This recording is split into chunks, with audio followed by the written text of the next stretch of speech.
Yeah, so I'll just start with myself briefly and also my organization.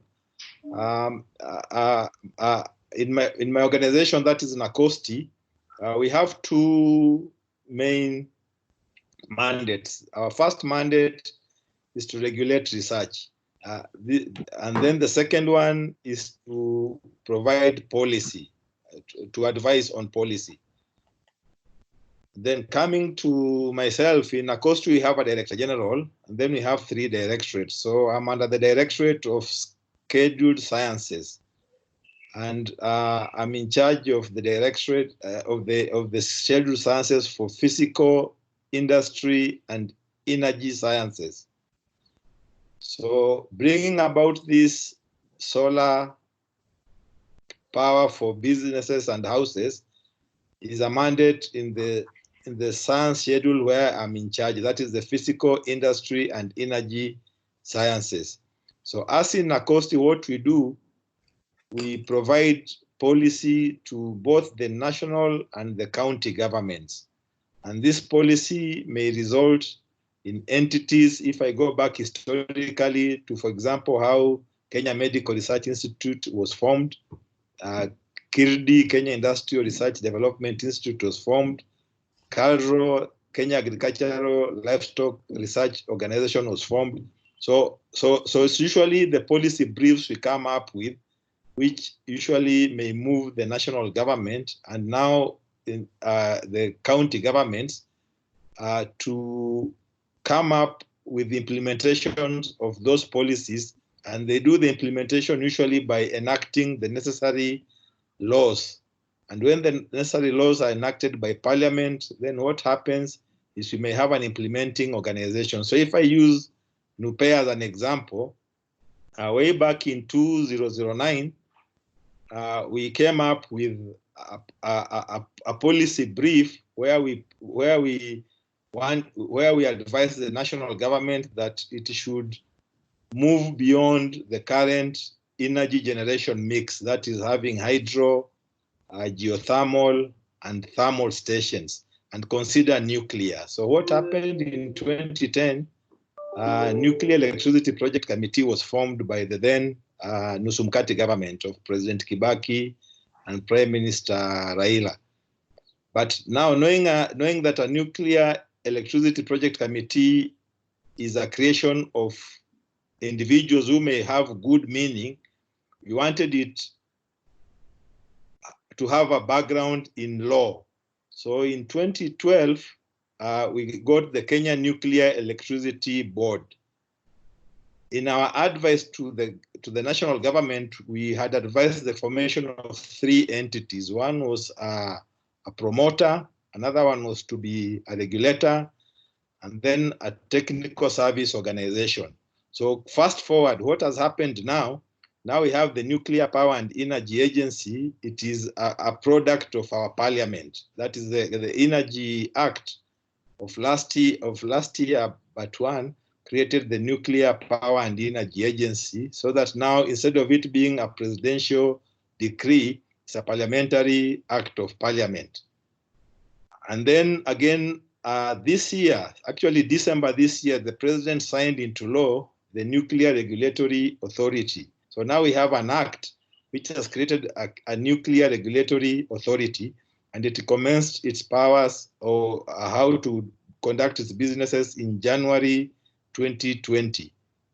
So in brief, that's what us in NACOSTI do. We advise government on policy, and if government takes up that policy, it may result in the necessary law, that is a legislative framework. And if a necessary legislative framework is in place, we may end up with an implementing organization. So now what prompted us to think of solar power for houses and businesses is we saw like Strathmore, for example. You did a very commendable thing. You took up solar when nobody else was seeing solar the way you are seeing it as an institution. And you've actually done a wonderful job in your Nairobi West campus. Now coming to University of Nairobi, the Senate of the University of Nairobi last year that is 2019, it mandated the physics department to do something like what is in Strathmore, both in Chiromo campus, main campus, and the ADD. This is where most of the hostels of the students are. And the reason we have KenGen on board here is KenGen is the largest generator of electricity in the country. And the reason we have NUPEA is NUPEA, its mandate now are two. One of them is to follow the issues of nuclear energy, and the second one is to do research in energy possibilities. So they can do research, for example, in solar, they can do research in wind, they can do research in nuclear, hydro. They have that mandate. Anything which makes electricity is a mandate of NUPEA. And that's why we thought of inviting your institutions to be on this policy committee so that we can see what can happen to solar. So I think I'll end my introduction there unless anybody has a question. Thank you.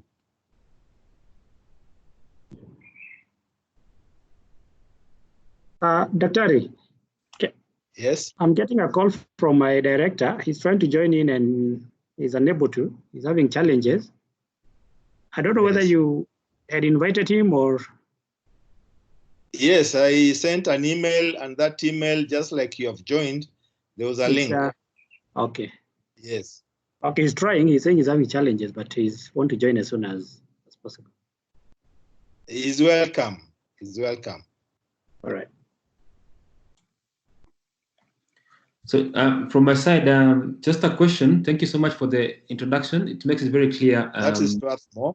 Yes, this is Geoffrey from Strathmore.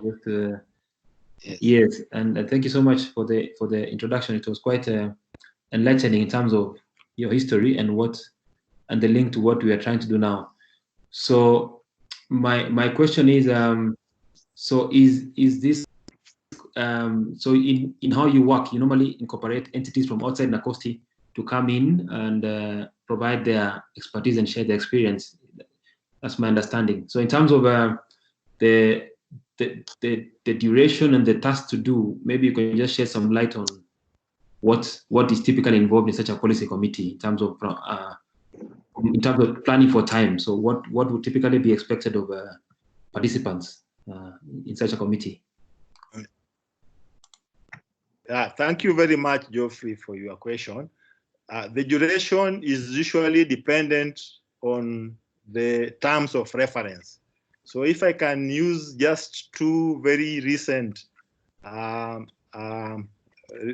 policy briefs we came up with, one took up to 3 years before we handed it over to the relevant stakeholders to implement.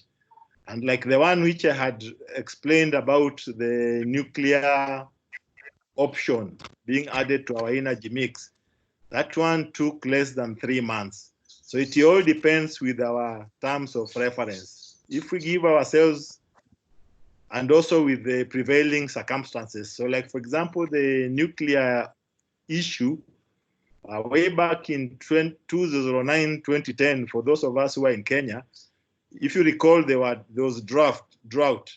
And in addition to being drought, the then leadership had a National Economic and Social Council, which used to meet like once every 3 months.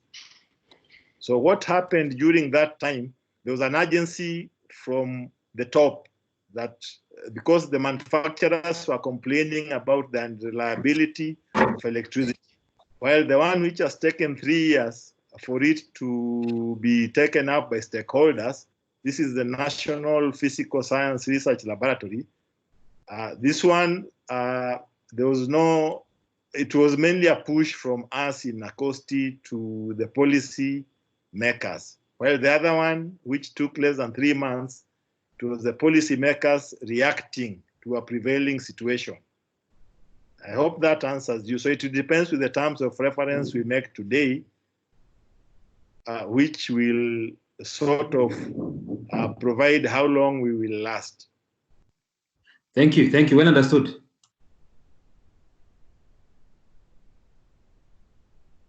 Can I jump in a bit?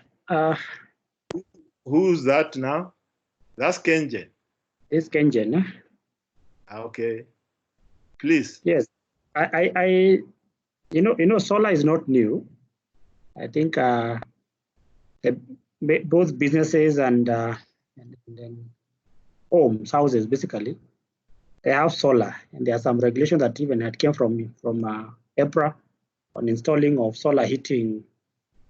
Water heating equipment based on solar. Correct. Yes.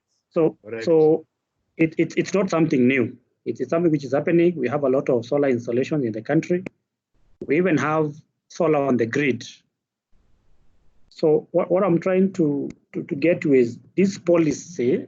What is the envisioned goal? Is it to have a way of regulating the way solar industry is handled? Is it the installation bit? What is it targeting? Or is it broad? Just anything solar, the grid, the houses, businesses, everything that covers that whole spectrum.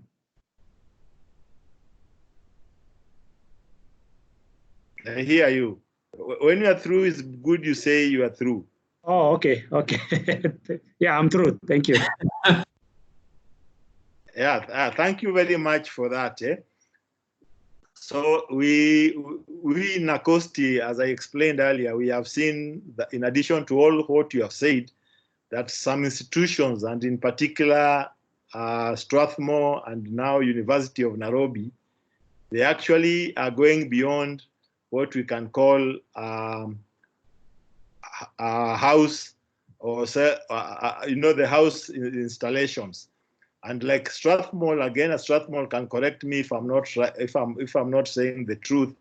They have come up with a power purchase agreement with Kenya Power to sell the excess electricity they're generating to Kenya Power. So in a way, Strathmore has become an independent power producer. And then, of course, we can see what is happening also outside our country. So a country like South Africa, for example, they've come up with a policy that anybody who's generating up to 1 megawatt of electricity does not require to go for a license. Like in Kenya, we have our regulator, that is the Energy Regulatory, is commission or authority, but we have our energy regulator. So now this energy regulator, yes? I'm saying it's now EPRA. Yes. So now we can, so what us in NACOSTI we do with policies is we advise. So would it be proper that, for example, our energy regulator takes up a similar stance like what we see in South Africa, that anything up to 1 megawatt, there's a ceiling. You don't go following those people, you let them be.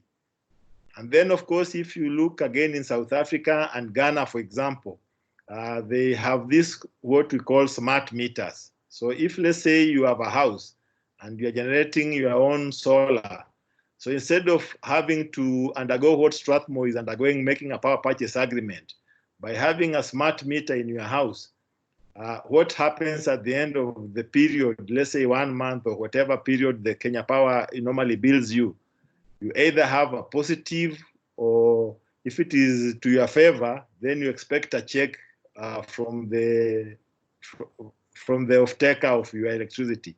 So those are the type of things our policy committee should think and advise now the government, that this should be the regime going forward as concerns solar. I'm through. All right. Thank you, Daktari. I think I can see Dr. White has joined us. It's only that, again, I can't see his face, but he's joined us. He's listening. All right, good. Yeah, you are saying, Kenjen, you are saying? Yes. Looking at the Energy Act of 2019, some of the aspects, like what you mentioned about having a smart meter, and basically that's a net metering kind of a situation, that's already in law. as per the Energy Act. I think what we don't have yet is the proper regulations to basically activate those kind of solutions in the market. I think we have to be. It's a very wide subject, as I mentioned earlier. There is a generation bit, which can either be for the grid, or for the houses, or for businesses. Basically, just a small generation, or it can be the big one, like what the REREC are doing in Garissa. Then we have the issue of manufacturing, basically the panels or those equipment, the solar cells and so on. Then we have the issue of now the consumption. So I think, I don't know whether it's possible to cover all that in one policy, or maybe that's, I'm just trying to wrap my hand around it, because it's a very wide topic and it's covered by different acts of parliament. But for me, if I was to give a suggestion, I think because it's already happening, but if you look at most of our equipment that we use in solar manufacture, or solar in the country, the solar industry, most of them are imported. So if we could have a way of promoting through the policy a bit of more local content in whatever comes into the market, I think that should be the center of any policy that's going forward. That's my view. Because most of the other items are more or less covered in different acts of parliament and so on. I don't know what is the opinion. Maybe that's something that we can discuss later. But I feel we need to limit the scope one, and probably target more on how do we promote the local industries in terms of the solar and the uptake in the country. I am done. I forgot to say that. Thank you very much. I can see Dr. Waita, and I'm sure Dr. Waita, especially what Kenyan gentleman is emphasizing on, you are up to speed with that. Could you chime in, please? Yes, and good morning, team. And I'm sorry I joined a bit late, but I'm in now. I think first, thank you. I think first I need to note that as my colleagues have alluded, there's quite a number of packages here and there in the ministries and in the government circles, including HIPRA, about solar and how it can be regulated, quite a bit of it. And I need to mention that last year, around mid last year and late last year, we did 2 workshops organized by APRSC on draft guidelines on solar. And the latest version is still coming into force. They're still working on it, but there's been a lot of work going in that particular direction. In the Ministry of Energy website, again, there's quite a bit of work on this.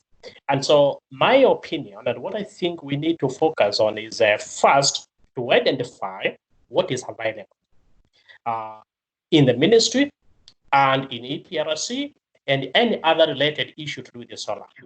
From then we can now narrow down what has not been handled, or where we can add value or give direction. With information from the government circles and the ministries, after we collect that information, then we shall know which area now to be able to focus so that we can have value addition in the country, whether it is local content or otherwise, but we'll work from a very informed position. That's my thinking. And from my experience, I think there's some bit of work to do, only that we need to be focused on which area we really want to focus. Because as one of us said, it's really wide. It's really wide. We know which one to focus on. And there are quite a number of policies in place, including the PPI. I think there are some guidelines already in place. So what we need to just to consolidate ourselves and see, okay, The minister has done this, EAPRC has done this government actor has done this. So where is our portion now? How do we add value to the various sectors? So which one do we focus on? Thank you. Thank you very much. Could you also say something, Dr. Waita, about the manufacturing bit? Yes, one which Samuel from Kengen had said we should focus on. That is yes. the manufacturing of this solar. Okay, thank you. On the manufacturing bit, I think as far as of today, we have one assembly plant in Naivasha, not a manufacturing plant, but an assembly plant. This means that it imports the solar cells in form of sheet and then cuts them into pieces and then frames them to make them the solar panels. The solar cells are usually imported from Germany, Netherlands, and the rest of the European Union. And they come here and they cut them into phases to make and frame them into 250 watts, 200 watts, 80 watts, 120, and that like that. But as currently, we have not added a factory that is manufacturing the solar cells from the scratch. And of course, that means a bit of investment. But I know it is doable. And we can add value to that by acclimatizing the solar cells to suit our environment because we are in the tropics. Because solar cells also function as a matter of temperature and the climatic conditions. We can tailor them to our climatic conditions, especially we are focusing on the tropics and Africa. Yeah. Thank you very much, Daktari. So engineers, you have heard from University of Nairobi and also from Strathmore, we can learn a little bit about, because you know, as much as it's good to manufacture anything, there should be the bottom line. And I remember the first CEO of Kengen, Eddie Njoroge, he always used to tell me to be focusing on the bottom line. The bottom line is what comes to your pocket or to your organization or to your workers or individuals because of their input. So Strathmore, how do you see the business angle as far as solar issues are concerned? Because there you are ahead of, for example, University of Nairobi. University of Nairobi has more or less concentrated in understanding the physics, how to do it. But you in Strathmore, you actually making shillings from what you have done in Nairobi West Campus, for example. Can that be incorporated in the terms of reference, that angle? Thank you. Sure. Thank you. Let me there seems to be an echo. There's an echo in. Yeah. There's some echo. Eh? And the Dr. David is saying he can't hear anybody. I'm suggesting you block your video and also you block your mic if you're not talking so that you have better bandwidth. David is saying he can't hear anybody, Dr. So check on him. I can hear all of you except the gentleman from there. And David can't hear anyone. He has chatted on that. Are you checking him? No, I'm okay now. I'm good. Oh, okay, good. Okay, David. Okay, thank you. All right, okay. I'm just saying. Thank you. Nice way block your video, block your mic if you're not talking so that we have bigger bandwidth so that we can hear clearly. You can mute your microphone, you can mute your video so that we have better bandwidth, so that the sound is clear. Thank you. Yeah, that's true. What David Mudike is saying is true. He's from Kengen. Okay. So may I proceed from Strathmore? Strathmore, you are on. Yes. Thank you very much. My name is Geoffrey from Strathmore University. So I will give a bit of background here in terms of what we call commercial industrial solar and in Kenya. I think we were among the pioneers to implement a power plant on our roofs for own generation, and the rationale at that time, and it still is the case now, is if you can generate cheaply the power than compared to what you buy from the grid, then it makes sense to do it. So at that time, with the cost of solar being about $2, $2 point something per watt, it still made sense for us to implement the plant. But of course, universities every so often shut down for vacations. So the question was, what do we do with the excess power when schools are closed? So we had to then negotiate with Kenya Power to see if they could offtake the excess power during those times. And the only mechanism we could follow was feed-in tariffs, because feed-in tariffs existed and still exist for power plants above 500 kilowatts. So hence we went for a system which was slightly bigger than our needs, 600 kilowatts, in order to be able to meet the threshold set by the regulations. So we did that in 2013, and then in 2014, actually 2013, we went live. It's been a journey, and it's quite an elaborate regulation, the feed-in tariff regulations, because they are actually tailored towards large power plants, sort of plants which in the megawatt range. So to try and comply with the requirements for such a small plant is very costly and very time-consuming, and it's not a route we would advise anyone else to try. So really, for me, the first the policy angle I see from that is that there is need to assist businesses who are keen on generating power on their own premises, to be able to do it legally and to sell or to supply excess power to the grid without a tedious process. So this is now happening actually. So many companies are now, and industries are now implementing solar on their roofs, and it's happening across the country. And I think regulation needs to catch up here, because indeed, as you said earlier, power plants below a megawatt don't require any permitting. You can just implement it. But the question is, if you have excess power on that plant, what do you do with it? Most customers are now curtailing those, so they ramp it down from the inverters, and they just elevate it. They don't do anything with it. So if there is any way that these companies can be supported to sell excess power to Kenya Power, that would be of use. Of course, the other angle is Kenya Power is, and even EPRA would take a view here and say, but what happens now to Kenya Power? Because Kenya Power rely on selling power to customers, and now not only are they losing the customer, but they also have to buy the power from the customer. So there is also an angle there in terms of policy to find a win-win for Kenya Power and the businesses, so that everyone can benefit from this. And I think that is where the most difficult discussions will be, from our opinion. I beg to end there for now. Oh, thank you very much for your input. So now I can see we've been 30 minutes into this discussion, and it's like the terms of reference issues are coming up. Maybe Kenjen, are you still there?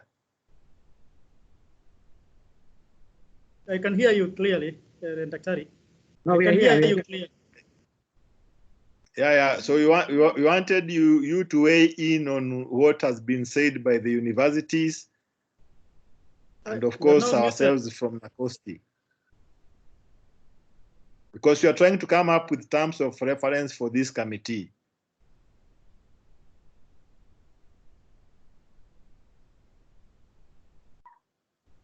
Kenjen, please.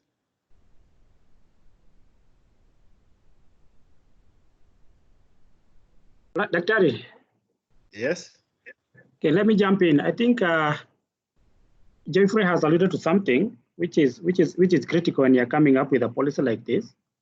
And one of them is the issue of demand, because all this power that is being produced in the different by different people. I can't hear. You're getting cut. I can hear you.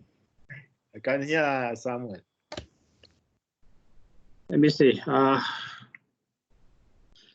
right, can you hear now? Yeah, I can hear you. Okay, I'm just saying that one of the issues that we have to be very careful, and that's why from the beginning I said the issue of local content has to be critical in this policy if you're going to develop one. Simply because all this power that is being produced either on people's roofs or businesses has to be consumed by somebody. And if we don't find a way of encouraging more manufacturing, so to say, in the Samuel, I country. can't hear you. You are getting cut. You're getting cut. Problem? I don't know. No, I can hear you. And we are recording. We are recording. We are recording what we are doing. So I can hear you. I can just continue. I don't know. I'm seeing like everything is okay on my side.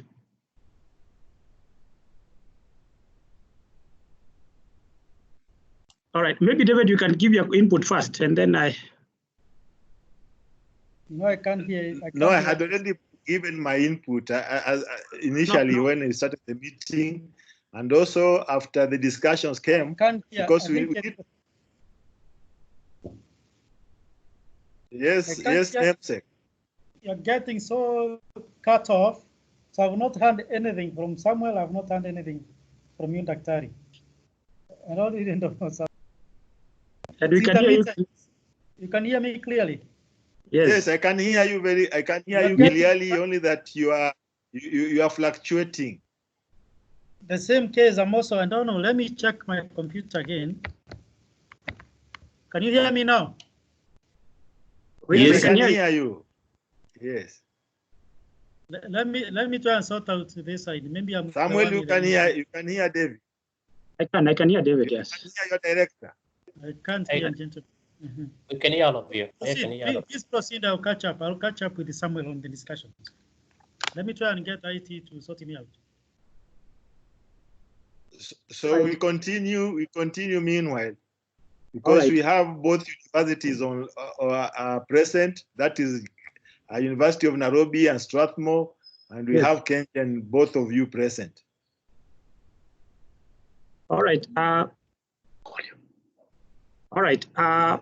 So what I was saying is the issue of excess power, that is, because already if you talk about Kenya Power, they're having a challenge with the same as we speak, whereby the demand is not growing as it should, but there is a lot of supply coming in, either through the people having solars on their roof, or like what Strathmore have done. And the policy has to really be clear on what to do with that kind of a situation. And that's why from the word go, I say the issue of local content has to be clear. Maybe those panels, I think you mentioned that we only have one assembly plant in the country. As Kenyan, you're planning another one. Yes, the University of Nairobi mentioned. But we need, Kenyan is planning to do another one in Moranga, and we're also researching on the solar cells.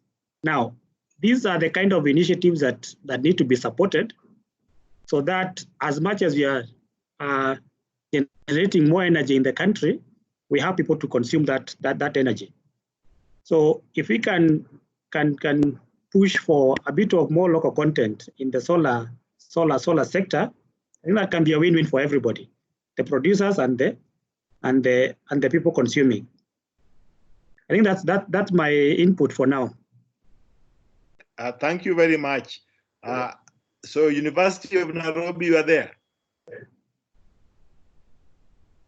Yes. Yeah. So there are two clear terms of references which are coming up. The first one is starting with local content, and that's where you can if you agree, we can have that in our terms of reference. And the second one is the business angle, making it easier for entrepreneurs. That one came from Strathmore University. And now, listening to Kenyan, we had invited Kenya Power, actually. It's only that they have not yet nominated a person on this panel. You can hear Kenyan making a case for Kenya Power. This issue of excess electricity generation. Although I've been lucky to be in countries like Australia, where they generate most of the electricity there. They generate from coal, and coal being so cheap. And if you remember our diesel engines, like our tractors, you'll find somebody can go for lunch and leave the tractor idling. So in Australia, for example, what they do with electricity from coal is that during the peak season, that is, let's say from 5 in the evening to 10 at night, all the coal power plants are operating. But between midnight and 5 in the morning, the coal power plants are operating, but now the tariff regime changes. And that is what enables the Australian farmers to irrigate their lands, because electricity for farmers is literally at no cost, so that they can take that electricity. And coming back to Kenya, we've had projects like the presidential project of Kulalugalana, which was meant to produce so many million bags of maize. It's always escaped me why Kenya Power cannot provide what they claim to be excess electricity to entities like that, Galana Kulalu, so that they can irrigate more land. Or when it comes to a country like South Africa, you'll find a province like Cape Town, that is the Western Cape. They normally do bulk purchasing of electricity from Eskom, and what they do at night when their people are asleep, they pump water up to the Table Mountains. Then during peak hours, when there's demand and Eskom is stretched, it buys electricity but at a higher tariff from Cape Town. So for me, Kenya Power, but this is my opinion. Kenya Power needs to be more innovative. There are ways of dealing with what, in quotes, is called excess. I think I rest my case there. I would like to hear from the universities, please. Well, maybe I can make a brief comment, and I think I agree with you, Dr. Rui, that when we have excess power, we can always find a way of going about it, because, of course, as a matter of fact, it would be better to have excess than to have a shortage. And the last time I checked the power consumption versus generation, it looks like they were almost at par or something like that. Are we stopped importing electricity from Uganda? Are we saying that? That's a question maybe someone will answer. And it's better to produce more than enough, and we find out creative ways of doing it. And there's a lot of need in the rural setting, especially for electricity, and that's why the rural people have benefited a lot from the solar power. Why? Because grid connection there is yet to get to them. And so even as much as we have excess electricity, I think they are quite still, the interconnection level in Kenya is still not 100%. Probably the last time I checked, it was about 70% or something like that, enhanced by the extra, the last mile connectivity. So I think producing more power would be good for the country. And in excess, we can find a way of how it can be recycled or utilized within the country. And if we have some neighbor who still needs some power, why not? We can import and get some bit of money anyway. So I think the idea is it's good. The two ideas of local content and the issue of the enhancing people to produce power, solar power, and the grid is a good one. And as one of us alluded, I think the process is really lengthy, especially if we're producing big amount of power. I think the licensing, the permits and all that, some of them are really rigorous, and it can take several years, 2, 3, 4 years, maybe, depending on the parties involved. So these are some of the processes actually we need to a bit streamline and make it easier for people as a sort of an incentive for people to join in and generate electricity for the people, because power actually uplifts the standard of the living, as we know. Okay, for now. Thank you very much. How about University of Nairobi? That was the University of Nairobi talking, or what? Some specific comment on that? Yes, so far we've come up Yes. Let's say two areas where we all have consensus. That is Yes. the local content, the business angle. Yes. So are there any other areas you think we can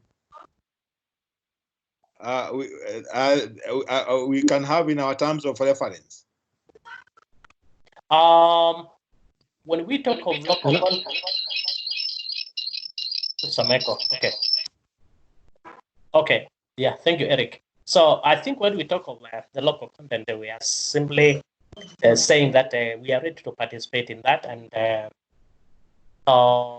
basically, any other area that we are supposed to handle is engulfed in the local content, because the local content, it also means probably we can see what we can do about the training, maybe, because when we avail a technology that people don't know how to use, or we don't have qualified people that can be able to use it, then it also becomes a burden to the people because they don't have value volume money. So I was thinking that if there's some area we can also explore in terms of training, and a lot has been done in this particular area, but how can we make it more reachable, more affordable, more appealing to the people, more attract more people into it, so that as they embrace the technology, they also see the benefit of it and the value for their money as they invest in it. I think so. Well, for now. I get you. So just to wrap up this meeting, so the terms of reference basically should, because I can do some little write-up with maybe 5 or so bullets of the terms of reference we can consider, and then if need be, we can have another session at your convenience. Again, personally I prefer mornings, but I'm flexible, because there are some webinars I usually listen to past 9 in the night. So, but mornings are my best times. But I'm flexible if you have other suggestions of when we can reconvene and go through the terms of references. I will write up something, and then after that, what will happen is I will get my Director General, especially for the University of Nairobi, for NUPEA, and for Strathmore, to make the appointment letters, because that's normally what we do. He will do an appointment letter to this committee, and then he'll explain the terms of reference. And the reason I had called this meeting is I didn't want to write terms of reference which may be alien to some or most of us. Thank you very much. If I could listen to some concluding remarks, please. Yes, David. As we go, I think from where I sit, we need a preamble in these terms of reference to clearly define how the various institutions fit in this policy. And for me, the first question is, who should, at the end of the day, develop this policy? Is it the Minister of Energy, or who is it? Is it Minister of Energy and EPRA, or who is the ultimate developer or issuer of this policy? That's a fundamental question to be clarified in my view. And that also defines when do we fit in ourselves as this committee in the setup, because in the setup within the energy bill, that has to come out very clearly, so that we don't duplicate or try to do things that will end up making us a little bit more confused along the way. I think that should be captured in the preamble before we come to the other details of the TORs.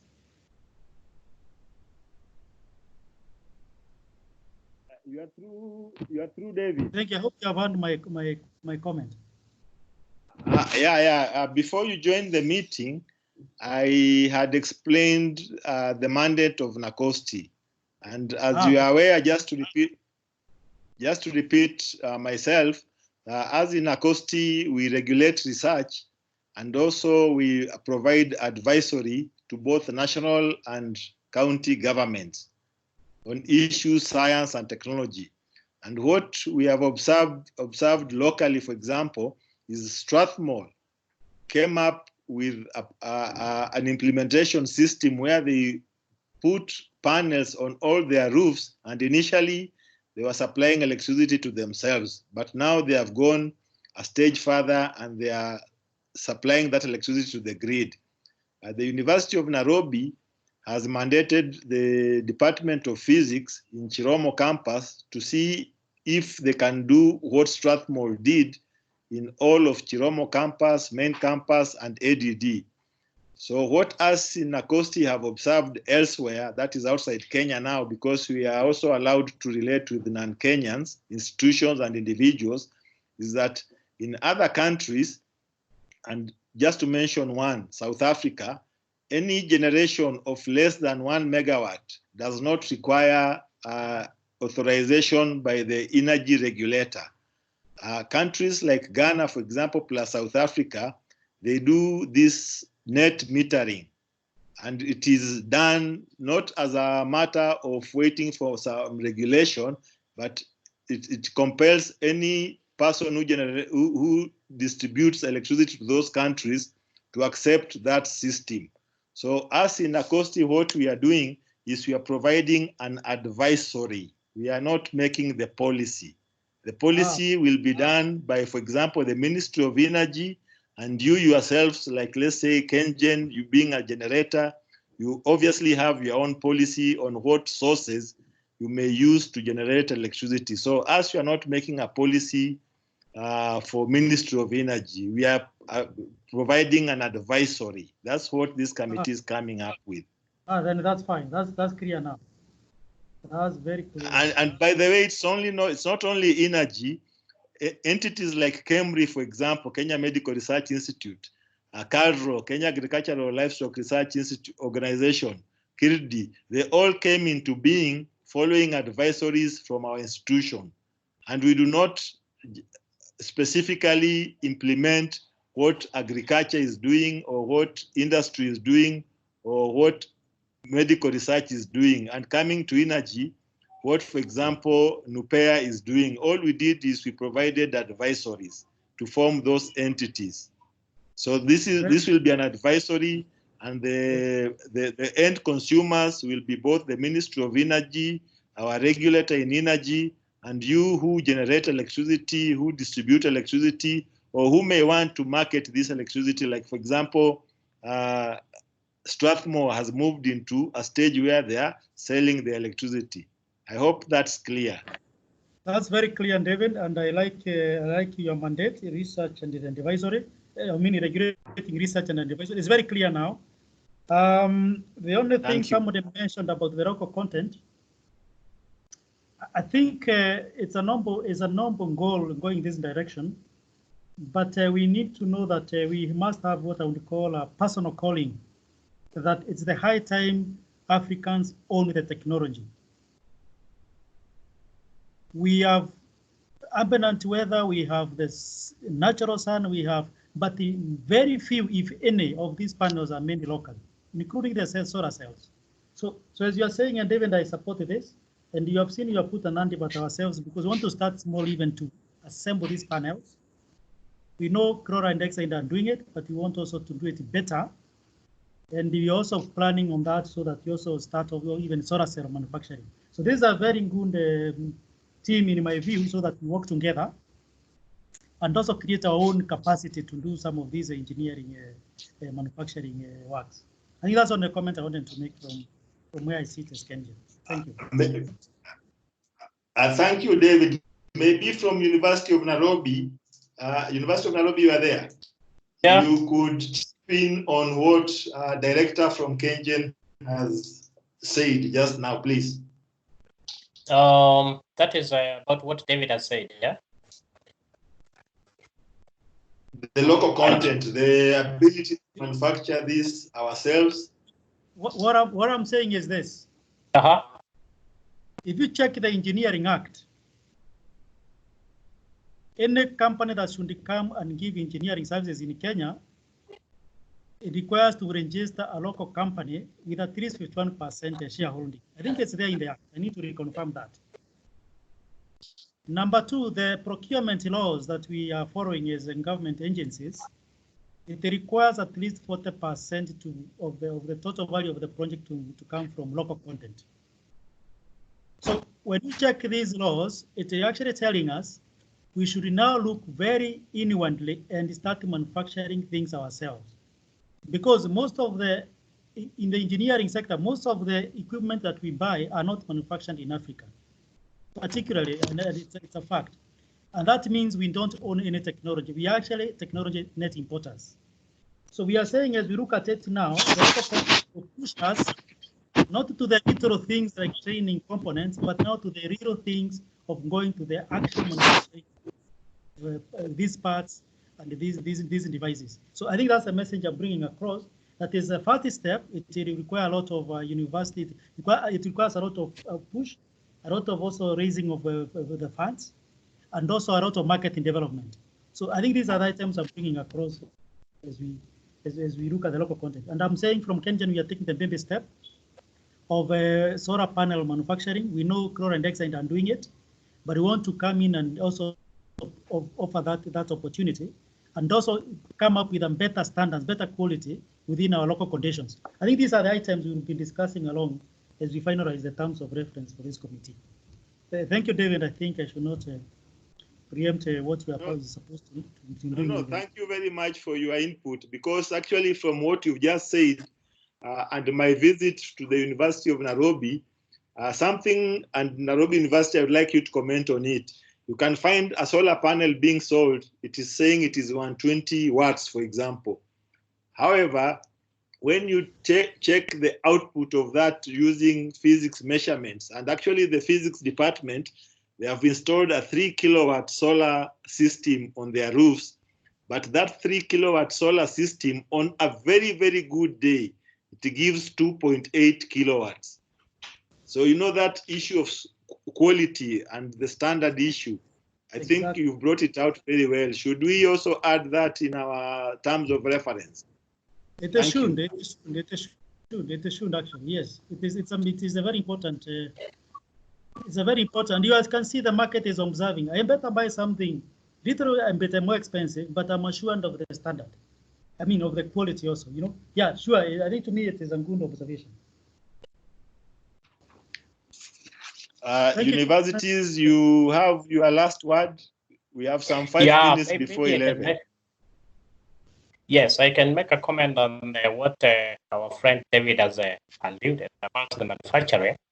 And I think this issue, we have discussed it even at the university level to some degree. And I think what has remained is simply now bearing the cut. It needs a bit of investment, of course, but it is very, very, very much doable. When I was doing my studies in Uppsala University, they have their energy research group, and they used to manufacture the solar cells from the lab, and they test them on their rooftops. And then from there, they would get in collaboration with a company there. Major companies dealing with that for the sake of marketing and now distribution of the same systems. So what I'm saying is that, David, you're right. This is long overdue. All we need is to see where we need to begin. We need a clean room. A clean room is a place where you make these solar cells. They need high levels of purity. And we don't have to go even the conventional way, the silicon solar cells we are making, because they're expensive because of the energy density processes of making them. Okay. We have new technologies known as the dye-sensitive solar cells, which can also try, especially in Africa, and they are much cheaper and easier to fabricate than the other one. So we can consider all these things and see which one or how we be able to approach it. Of course, we should also be ready for the politics involved, because when I look at the bulk of the panels from China and all that, the business turnover volumes and all that, of course, that will bring some opposition of that. So we should also be ready for the international politics and economical politics and the whole thing. But that's a story for another day. This is very much doable. All we need, and the university has a lot of land in Wilson Airport, Kibwezi. There's a lot of land and there's a lot of sunshine. for us to do this. If land is an issue, that is, and I'm sure it is not. So I think this is long overdue. We simply need to move on and see where we need to implement it. Yes. Let me mention about the 2.8 kilowatts and 3 kilowatts. Of course, solar cells differ in terms of quality, of course, depending on the type of the engineering technology. But basically, what has been the problem is that people grow and buy these solar cells without the relevant information and knowledge. Because we are very corrupt businessmen outside there who will sell your solar cell, you written 150, ukipima, you'll find it's just about 80 watts or 100 watts. So people also need to know what they're buying and where they need to buy. Of course, triggering our quality control system also is a factor that need to be considered, because these solar cells, which are substandard and should not be allowed in. And then again, I think the businessmen also need to be fearful for this, what is happening. So I think it's a cumulative of things, and I think we need to look at what we begin. But the idea of measuring is a good one. We need to begin right away. Yeah. Thank you. Thank you very much, Daktari. Engineer from Strathmore, your last word, please. Yes, my last words. Thank you. Just a quick example here. I was recently went to Eldoret where they're doing a 50 megawatt solar plant to sell power to the grid under PP arrangement. And I was very shocked to see that all the guys who are doing the Kazi ya Mkono was Spanish gentlemen. There were very few Kenyans involved in the project. The guys who are doing fencing, okay, there were Kenyans. The guys do a bit of leveling on the ground, but all the handling of the project was done by the Spanish. All the panels came from abroad and all those things. So this thing is real and something I'm very passionate about in terms of how can you get more Kenyans involved in projects, not just the equipment also, but also people being involved in big power plants being constructed, and that's something we should definitely address in this policy committee and advise the government. The other comment about manufacturing panels locally is China is very competitive, and China has, by virtue of their scale, has shut down factories in Germany, in the US. So we have to think differently in terms of what shall we do differently in Kenya so that we can be competitive when it comes to pricing for modules. So that is what maybe the technology challenge or a different approach to this, maybe something specific to Africa. But China has been very competitive, so it's something we need to be all aware of. And finally, in terms of as I said earlier, what my recommendation for the scope of work for the committee is how can there are so many businesses now which are implementing solar projects on their roof. How can they be supported to make these projects more viable? And on the other hand, ensure that the whole ecosystem from Kenya Power and also providers like generators like Engen can still sell power in the existing system, and then there is no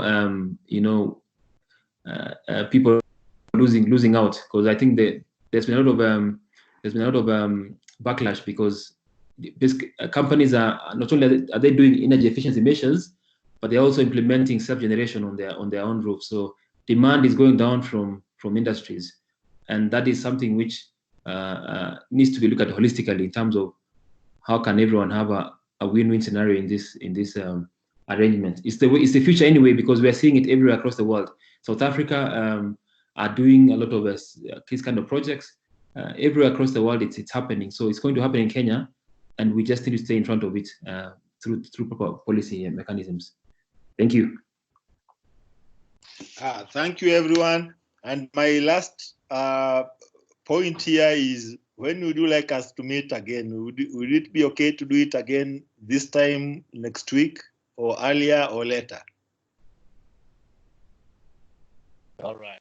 I think my suggestion is just propose a day for us, and then we shall see whether we plug in. But we could tentatively agree towards the end of next week, so that we have time to see your draft TOL and Dr. Daktari. Yes, I was suggesting Wednesday, a week from today. Maybe Thursday or thereabout, maybe. Okay.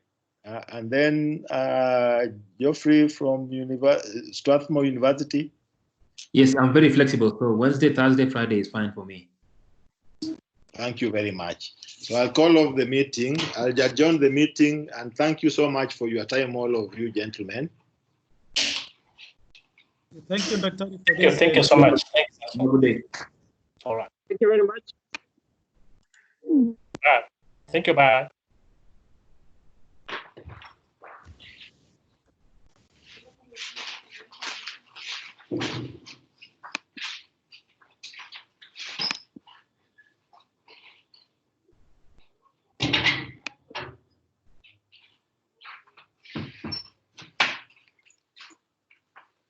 Yes, Lumadede.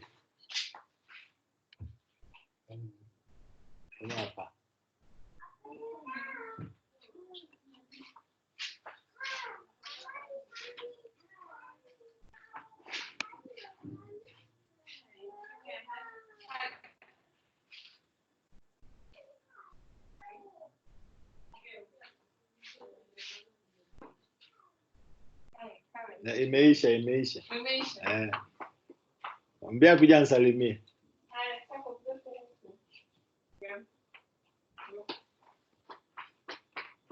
Hello.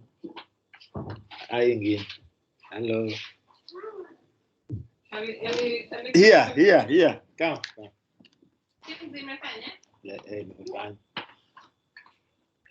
Come. Come.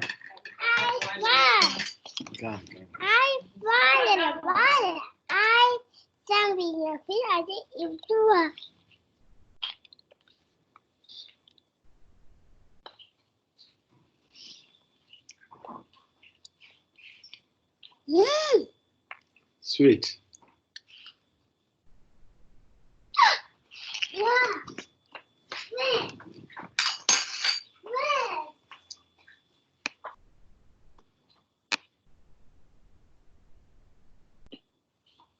Yes, habari.